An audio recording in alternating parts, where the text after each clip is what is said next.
Hey everybody, I am not feeling that good, but because of that, I've taken it very easy and slow today, and I've had time to read. So I read chapter 18 and 19 in Becoming the Woman of His Dreams, and wanted to go over it with you guys.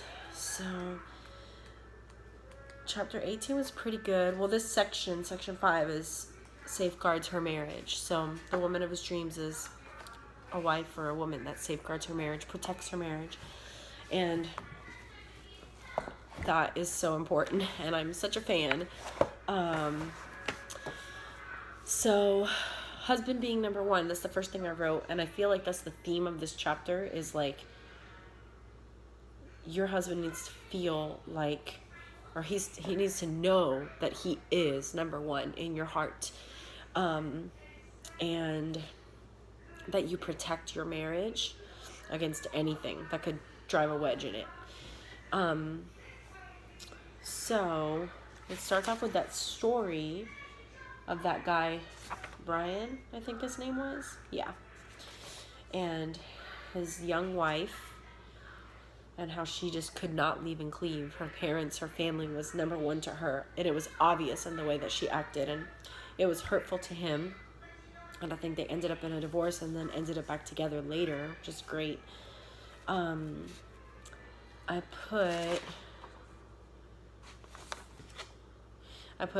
know she mentioned this, the problems in marriage are sex, money, and in-laws. And that's interesting that those are the top three among the top issues in marriage. In-laws doesn't surprise me. I mean, none of them surprise me, really. In-laws, I get so many messages from so many women asking how in the world to deal with their in-laws. And I hear stories, simple things where the response is simply, just be gracious. And then other stories where it's like, I don't even know how you ever going to talk to them again, like that severe. So it's really sad how many horrible relationships there are out there with your in-laws, but it ranges from, just little tension to like horrible, atrocious. And I always say, above all, as far as dealing with our in-laws, what we need to do is just act like Christians, right? That's pretty much like the most important thing, is act like Christians. So be forgiving, be gracious to them, be loving to them. But also, if they're interfering with your marriage or with your family in a way that can cause permanent damage or long-term damage, then, that's when you really have to take the steps to limit time with them, and in some cases exclude them from your life. But that would be like in extreme cases. That's not what you want to do unless it's absolutely necessary. And I think that you can't really just like lay that out there. It needs to be like on a case-by-case basis where stuff like that is discussed with biblical counseling from your elders or friends at church, and just guidance in some way with those situations. I found it really interesting that she pointed this out. I've never noticed this either in Genesis, when God says the husband's to leave his mother and father and cleave to his wife before parents were even around. I thought that was so neat, because yes, the Lord knows the future, so that's cool. And then she moves into holidays and stuff like that, and she shares how her first Christmas with her husband visiting in-laws was huge for them. It was like, okay, we're never doing this again. That's how it was with us. We went home for Christmas, our first Christmas married, and we said, we're never doing this again. It was really hard. It was, guilt trip comments being made, manipulative comments being made, a lot of pulling in every direction, and stress and no rest, and not making Christmas at all what we want Christmas to be about, Christ-centered. So because we celebrate the holidays so differently than anyone in our family, we choose to celebrate them alone, because we want to instill those things in our children, and we make other times for family.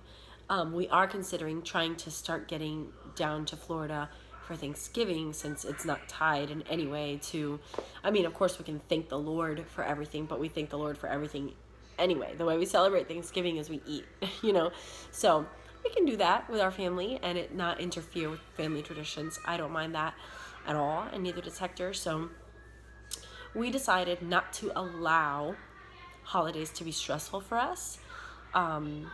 So we are not at the stores during Christmas time. We are not in the crazy rush of shopping and all the things that they say you have to do around Christmas time. We don't get involved. Sure, we get gifts for our children, for our family, but they're small and minimal. It doesn't have to be this extravagance that the world wants to force down your throat. And we don't do Christmas cards anymore because it was costing us over $100. So we're just really intentional about reaching out during the year for birthdays and stuff like that, and just being involved in our church family's lives. And I see our wonderful church family every week to spend over $100 just to give them a piece of paper that they're going to throw away in less than a month. So much money for us, so we decided not to. If we were rich, maybe that'd be really fun and easy to do, but it's just not practical or wise for us financially right now in this season of life. So we decided not to the last several years. And then also this chapter really got me thinking a lot about what kind of mother-in-law do I want to be. And let's see. There was a leave and cleave. Oh yeah, those questions. Really good, to think about, like, how often do you visit? How long do you stay? How long do the in-laws stay when they come to visit? All those questions, those are really good questions to talk about, think about together. Something else that's huge is always, always, always being on your husband's side. Like, you want to be on his side. You want to be you two and not let any of this drama, stress interfere. Be each other's refuge. So often Hector feels overwhelmed and stressed out right before we travel to Florida, and I strive to be his refuge, not add to it. I could easily add to it, but instead I choose to comfort him.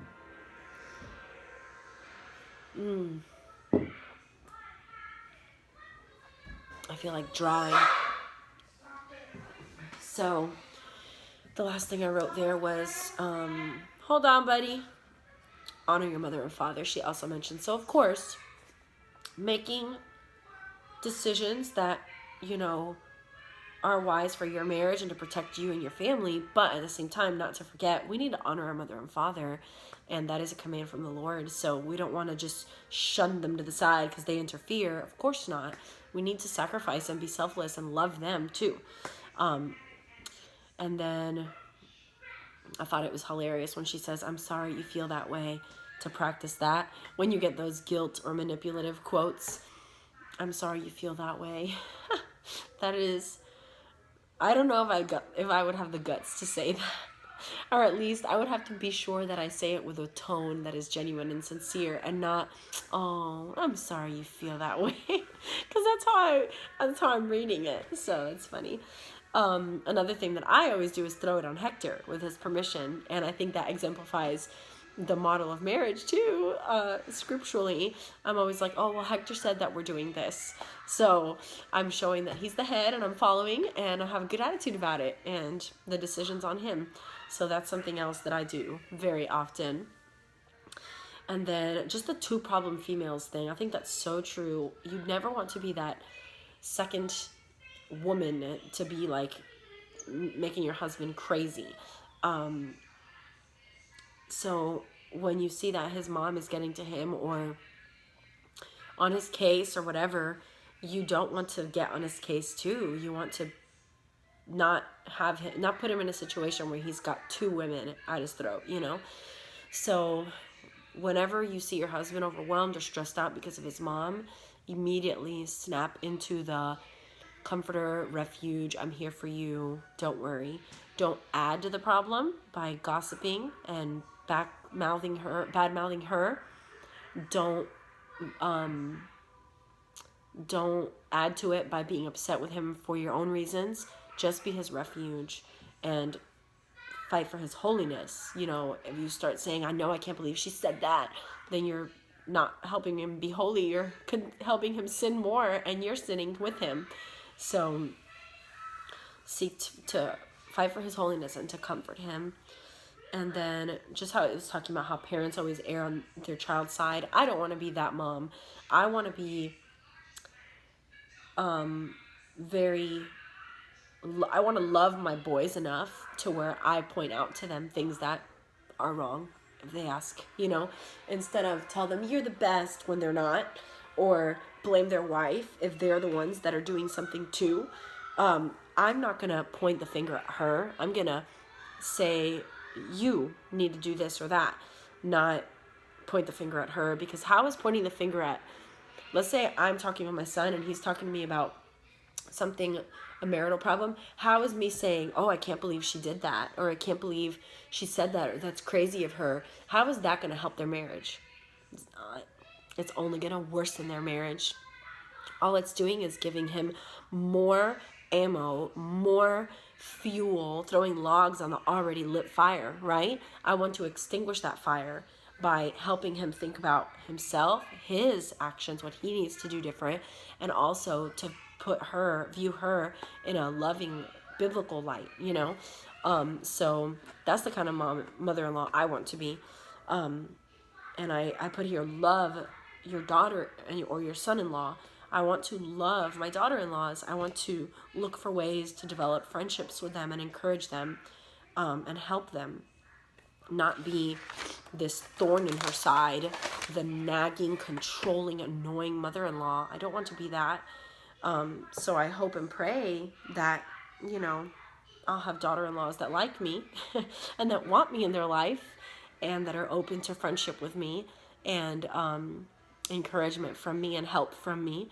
But I also want to give them their space and respect their decisions and not fight against their marriage, but fight for their marriage, right? And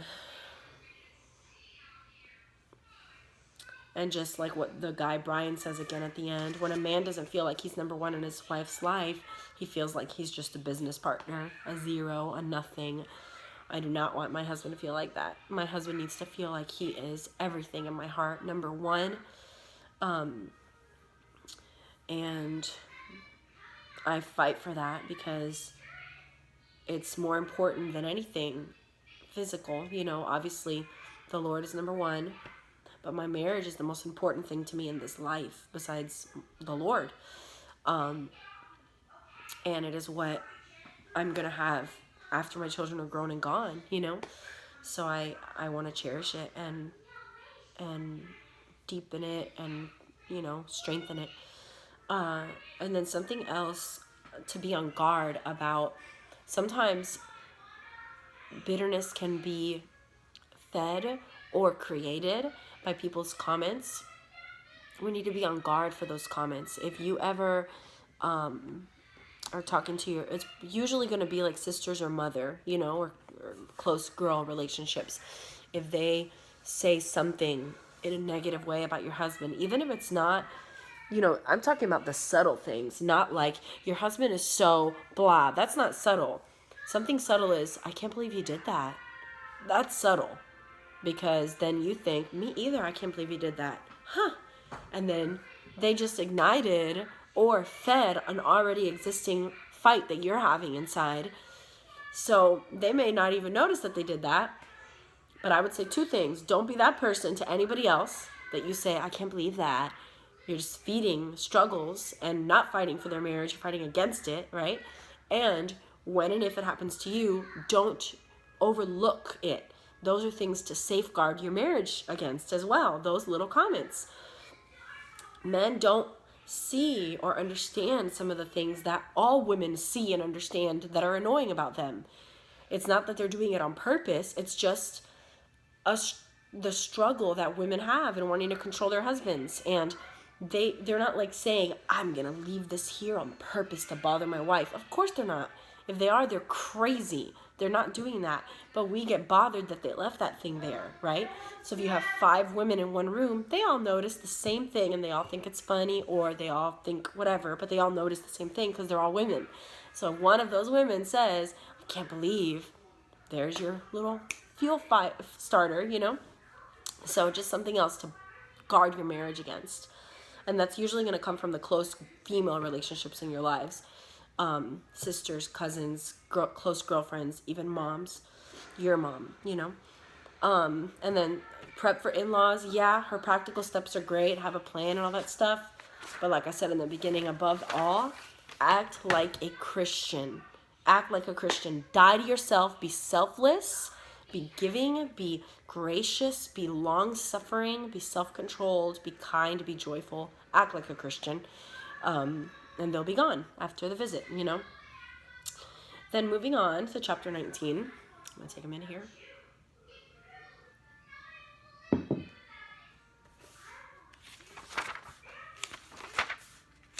Talks about how our husbands kind of move to second place sometimes after babies are born. And there's like a healthy balance here, you guys. Of course, our husbands need to be first. But it is ridiculous to tell a mom with newborns that she better be serving him the same way she served him before those babies. Of course not. That's impossible. And the husband needs to understand that too. And I would hope and think that he would. The guy that's quoted here, I was just like, come on, dude. You're just like taking too long to catch up with fatherhood. Yeah. After the baby was born, of course you're going to be singing nursery rhymes. Like, what do you think? And of course you're not going to be able to go on a walk together after dinner, and visiting friends after dinner and reading in front of the fire. There's a baby at your wife's breast now, and other things are entering into your life. So in a way, it's kind of like, guy, come on. And in another way, it's like, we can't completely do away with our marriage and now it's just baby. Of course not. So I'm like, somewhere, I know what she's getting at. She's not saying we have to serve our husbands exactly like we served them before kids were around, because there's other people that you have to take care of now, right? And of course, as the kids get older, that gets easier. But let's say you have 2 newborn infants, twins. Seriously, you know? I kind of had twins. Mine were so close together. I had Ivan still in diapers, you know, when Joel came along, and I was still nursing him, and then Joel came along, and now I'm nursing another baby, and more diapers, and sleepless nights. Did I have everything together for Hector? No, it was hard. It was crazy hard. And the man that feels resentful towards the baby has a problem, because he's their father and he needs to jump in and help. And I know she gets to that in this chapter. So I just want to start with that. Like, yes, our husbands are number one. Our kids are going to grow up and be gone one day. But show yourself a tremendous amount of grace those first few months when those babies are babies. And fathers, show your wife a tremendous amount of grace when those babies are babies. Because there's a lot of people that are pulling on her physically and emotionally and demands, you know. So I just think that's a little bit annoying. And she only has 1 child, so that might have something to do with it too. But in the grand scheme of things, marriage first. In fact, if you love your kids, you love your kids. And you want to do what's best for them, I'll tell you what's best for them. You and your husband being like that. There is nothing that's going to be better for them than that. You and your husband, showing them that you love your husband and will be with him forever, and that your husband loves you, that is better and more impactful for your child than anything. So you want to be a good mom? There you go. That's the answer.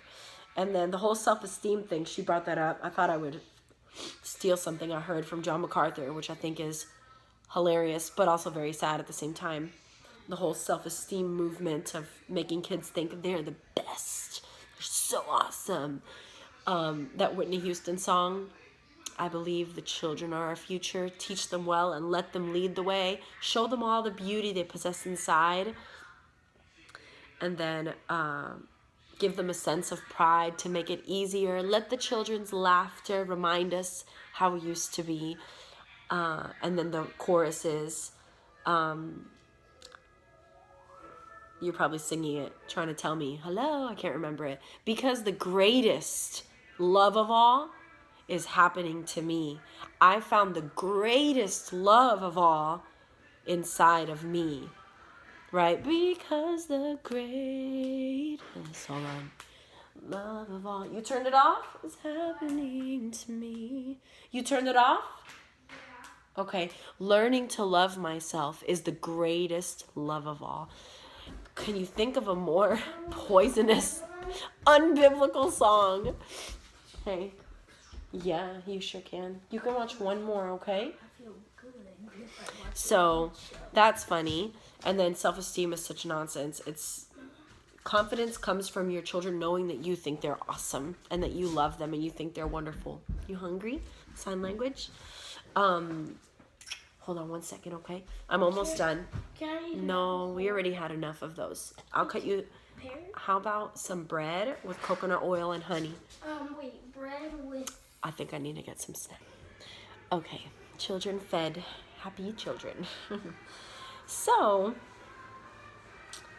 something else that was really interesting to me the other day, and this is not the first time this happens, and it just goes to show it's really neat to listen to my children's little minds before they've been tainted by the world's philosophies.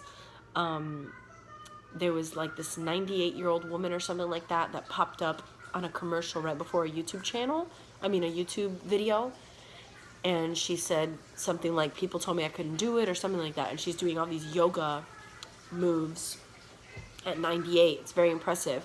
Well, then at the end of the commercial, it's like a close-up of her face. And she's like, you can do anything you put your mind to or something like that. And Ivan says, no, you can't. And I was like, what do you mean? What do you mean, buddy? He goes, you can't do anything you put your mind to. Sometimes you just won't be able to do it. And I'm like, you're right. You are exactly right. You haven't been brainwashed by this society of just go after your dreams, push whoever's in your way out of your way, go after your dreams, whatever your dreams are, you can make it if you believe. It's ridiculous and it's a lie. And I love that my 7-year-old, almost 8-year-old, that has never heard that lie knows logically that it's not true. So I thought that was funny. And yeah, so the self-esteem thing, order of importance, she says it, I agree. God, marriage, and then parenting. A lot of people have a hard time saying that they love their husbands more than they love their kids. It's not about loving them more. It's just a completely different relationship, and it's a completely different love. I love my husband beyond belief, but it is totally different than the way I love my children. I love my children beyond belief. You know, it's like, I don't know. And then I've heard Paul Washer say, your marriage should be so number one that if you were on a ship and everybody was dying, they were all going to drown. If you had to save between you and your children, you save your wife. Well, I talked to Hector about that. I was like, what do you think about that? Like, I know that it would be the most devastating situation to ever imagine even being in, but let's just take that crazy extreme situation and that example. Do you think it would be right to save me, knowing that I'm a believer, knowing that I'm going to heaven, or save your children, give them more time to believe because they might not yet, you know? And I don't know, I don't think Paul Washer meant it as like really in this situation for real. I think he just meant it to show the weight of what he was trying to explain is how important marriage is, how much your wife should be above your children, same with husband. And I agree. I was just trying to dissect his example. So have a date night, you guys, have a date night.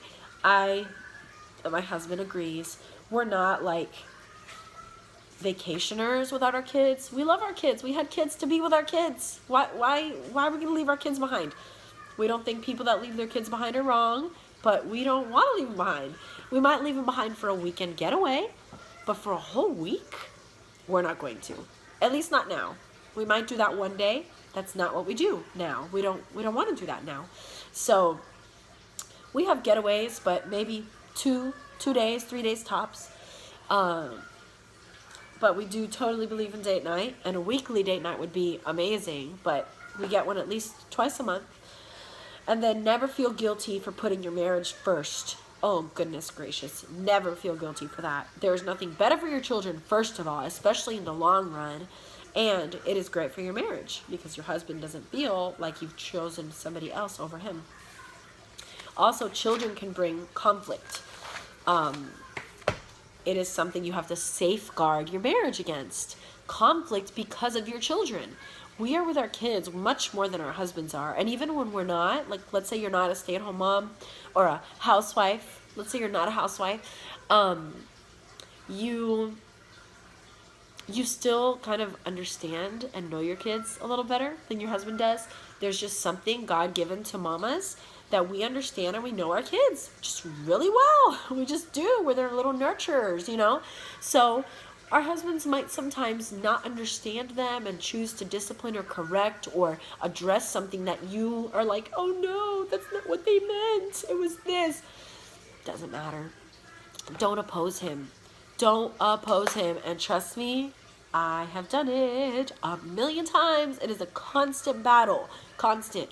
Every time Hector starts to address the kids inside, I'm like, don't say anything. Just let him lead. Stop. Quiet. Just let him lead. Even if he is wrong or mistaken or doing it in a way that I'm not necessarily like, good job, babe. It is better for him to have me follow him and the kids to watch me support him and follow him, and then later the Spirit lead with him, and later him come and apologize if he needs to, than for me to be like, wait, Hector, hold on a minute, you know, let me explain for the kids, let me side with them in front of them so that they see me come against you. It's much better to stick with your husband, be on his side, and let things run their course and get out of the way and keep your mouth closed. And trust me, I am preaching to the choir like crazy right now because that is a huge problem for me. But I'm getting better. I don't want this to be super long, but it's going long. And then ways that you can make your husband feel like the king at home. Call him the king. We talk about that here. We always say like, who's the king? Who's the queen? Who are the princes? And who's the captain? And who's the crew? And we talk about that. They know that the head of the table is for daddy. They know that daddy gets his dinner served first. And he gets the tall glass of water. And I make them wait. Sometimes if Hector needs me, I'll say, hold on, daddy needs me first. And I'll go see what Hector needs first. Of course, they're older, so they can wait now. Before, when they were babies, if they were yelling or if there was poop flying out, then I could say, hold on, there was an explosive diaper, I'll be right there, you know, and Hector would understand. But it just depends on the season you're in. Right now, Joel can wait, you know, Ivan can wait, and I'm going to go see daddy first, you know. And that shows them and daddy that he is number one. And then supporting and trusting and following his choices, pretty much following, submitting, respecting, being a wife in front of your kids, encouraging verbally, like saying in front of the kids or in front of your husband, well, daddy said this. So that's really encouraging for our husbands to hear us follow through with what they've said and then direct the children in, daddy said this, so that's what we're doing. I think that encourages our husbands. And then, of course, it's like a double because you're showing your kids that you're submitting and following. When he comes home, I've done this ever since they were babies. Maybe because I only had 2, it was easy for me. Everything stops when daddy gets home. We all go hug him. We all go kiss him. I'm usually making dinner or just about done. I can stop for a second and go hug him and kiss him. That just makes him feel great. And I've heard daddy say many times that he runs home after work. And that has been my goal ever since I got married, that my husband would want to run home to me, not be like, great, how much time can I kill before I have to go home? And men feel that way. Trust me, they feel that way. If we are nags and discouraging and judgmental and critical and just hard to put up with and deal with, they're stalling to get home. Because why would they want to go home? You know? I cook for him, not for the kids. If the kids don't like it, tough. Daddy likes it, so I'm making it. If we were to revolve everything around our children, oh, I'm sorry, I know you really like that food, but the kids don't, so I didn't make it. No. Who is the king of this house? You make the food your husband likes, and your kids have to learn to like it. Tough, you know? Then, when we are alone, of course we talk about our kids. Sometimes we cry about our kids from how much we love them and how thankful we are for them. Sometimes we cry about our kids because of how discouraged we are and how hard parenting is. And sometimes we just talk about we need to do this or that differently or better, you know, whatever. But for the most part, we don't sit around chatting about the kids all night. We talk about other stuff because we're with our kids all day long. And when we're finally alone, now we can talk and just be us, right? So I do remember a time where that was harder when the kids were younger, but I think that because I was intentional about it, now it's not hard. Now it's easy. Same thing with my friends. I remember when I would get together with my friends and we would just talk about our kids the whole time. And now it's like, I never talk about my kids when I'm with my friends because I don't want to. I want to hang out with you, you know? So that takes, I think it's easier as they get older and if you're intentional about it. But of course, with that said, of course you still share funny kid stories and all that. Of course, they're a huge part of your life and it's fun to talk about them. I just don't want to leave visiting a friend and be like, all we talked about was our kids the whole time. I have no idea what's going on in her life, you know? I don't want that. All right, then this was a huge thing for me. And I still battle this. I might not think this sentence in my head, but my actions and my heart demonstrate that I feel this way, that they're my children, not our children, they're mine. So that's why I feel guilty when I leave town. That's why I feel guilty when I go out in the evenings to hang out with friends. That's why I feel like I need to carry the burden and I need to do everything for the kids because really, really, really, I think they're mine. And that's why I feel like I have to intervene when he's correcting them and I need to explain to him how they feel or what they're thinking. That is me thinking they're my children. I need to remember, no, they're our children, and I need to back up and let the leader lead and let the father be a father and let the father be the man in his son's lives. And I know that in my head, but in the moment, it's hard, you know? So that's something that we all need to, you know, remember, like they're not your burden to carry alone. So involve your husband in the raising of your children. It's funny how we do that to ourselves. I don't even know how it happens. And then as far as intimacy and stuff, I think especially after newborns and when babies are still waking up at night or when you're still nursing or when there's still diapers, scheduling sex. I mean, that's how we made it through. In the little years, it was every Wednesday and Saturday. It just was that way. And then if we can squeeze another day in, cool. If not, at least we knew those 2 nights it was going to happen. And it was hard to get it in there, but had to make it happen, and scheduling is a very practical way to do that. It is no longer scheduled. There's light at the end of the tunnel, but doesn't mean it's as spontaneous as before children. Can't just Sunday afternoon doesn't happen anymore. You know, it's got to be after bedtime. And I'm so freaked out about the years to come when the kids don't go to bed till after 10. What in the world are we going to do? Close the door and be hush hush? I'm so scared. Hold on.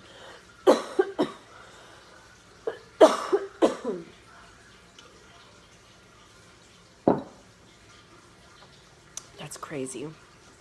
But we're not there yet, so I don't even want to think about it. And then just think about how many divorces happen after children are grown and gone. Because couples that don't divorce when, okay, it's funny. It's like, well, this is such a generalization. I'm not going to make it. Never mind. But there'll be couples that stay together because it's best for the kids. And then as soon as the kids leave, they get divorced. And then there's couples that divorce while the kids are young. And either way, it affects the family tremendously. It's detrimental for the family. Obviously, it's less detrimental for the kids when they're grown and gone as far as their childhood goes, but you're setting them up for horrible, their marriage, it might be, doomed. So think about your relationship with your husband, because one day your kids are going to be grown and gone.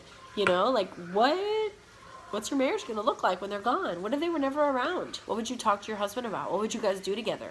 Those are the things that you should be starting to try to do now, so that right now your marriage is becoming what it's going to be. If right now your marriage is cold and you're distant and shut off, you're proud, you're selfish, you're bitter, you don't put your husband first, just the thought of that makes you mad, then you are in a very dangerous road. Very dangerous road. I can't see that ending well at all. There's only so much that you'll take, and it'll just get worse and worse unless you address it and mortify your sin and work towards a happier, better, more biblical marriage. And if you think that anything is hopeless, then you're saying that God's power is limited, and it's not. It is not. Obviously, there's exceptions here. I'm not talking about the physically abusive husband, which people love to throw at me. I'm talking about just a normal marriage, husband-wife, nobody's physically abusive. There's probably verbal abuse. I mean, if you label verbal abuse for what it is, it's in every single family, because when you say something unkind, that's verbal abuse, right? So not verbal abuse like that you would find in every family, but horrible verbal abuse when there's like cursing and like telling you off and stuff like that. If you're in a situation like that, God can fix that. God can heal that. God could even heal physical abuse. That doesn't mean stick around and take it. You need to separate yourself and be safe. Those are not the marriages I'm talking about. I'm talking about just cold, distant, or rocky, difficult marriages. The Lord is very powerful, and he can heal and restore anything. So that's all for those chapters. I hope you enjoyed. This was really long. Next time we'll cover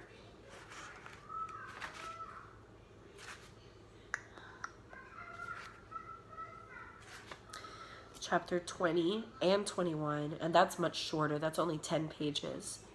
So we'll finish section 5. Have a great day.